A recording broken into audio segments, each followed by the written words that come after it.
So I took this cute little tree that was white and red with the white polka dots, and I just added some color so it can match my little cake pops there. So you can see the cake pops, they don't have a lot of red, but a lot of pastels, so I wanted to bring in the pastels into my tree. Let's get a little closer. Got some shadow going on here, but look how cute. I turned out good with adding a little bit of color.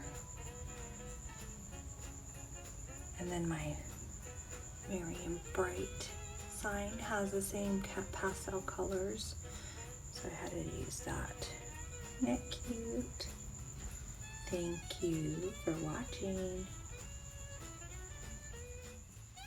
So here's one of my little quick little makeovers. This is one of those little chalkboard signs from the Dollar Tree. You can see. And I just got one of those cling, and it had a bunch of different things on it, but I decided to use the Joy, and I just took a little bit of the baker's twine and put it underneath the little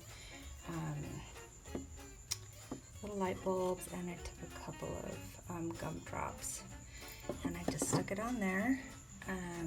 It's not permanent. I was going to put some Mod Podge on it, but I thought, hey, it's staying where I want it to stay, so I'm just going to leave it like that. That way I can change it up if I want for something else.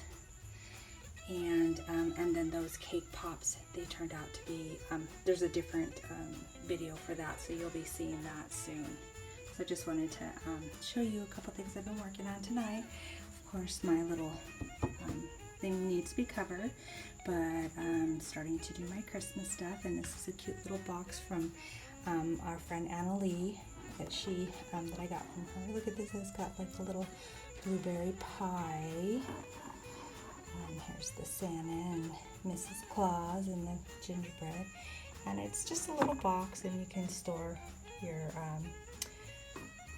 recipes in there, but I thought it was super cute. Has the same thing on each side, but that'll be cute for my little Candyland vignette that I'm putting together. So just giving you a sneak peek. More to come. Bye-bye.